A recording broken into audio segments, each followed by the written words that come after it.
Hi folks, this is Tim Gresh with a gear review on SINZ BMX crank. These are the MX3. So why do I have BMX cranks in front of me? Well, kind of a long story, but basically I have a customer that needs 145 cranks on their indoor riding setup. And getting 145 cranks is kind of expensive. So I went online and I found these cranks from a website called J&R Bicycles. These are BMX cranks, and look at all the lengths that they come in. 140 all the way to 170. Now, nowadays with our modern smart trainers, a lot of them are now going with the single cog. So here's a Zwift kicker trainer. So it has the single cog in the back, which leads to your chain ring, and then you have virtual shifting. So there's no need for actual physical gear shifting. All you need is basically a one-by setup.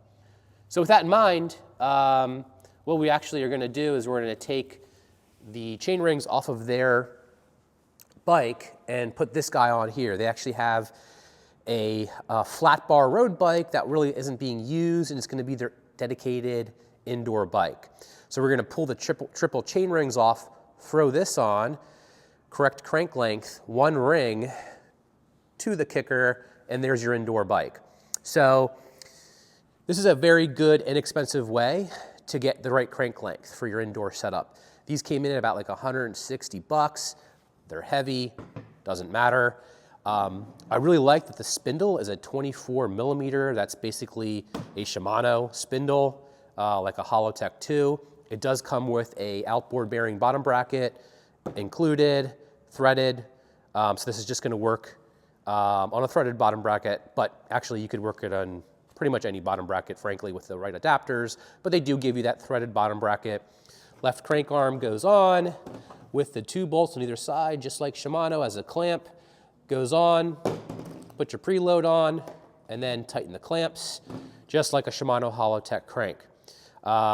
These are BMX cranks. I don't know a lot about BMX, but what I did measure was the Q factor.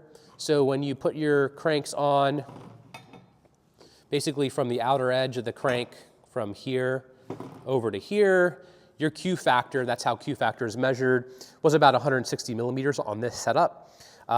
Compare that to a typical Shimano crank, comes in about at 148. So this is gonna have a little bit wider Q factor by about a centimeter.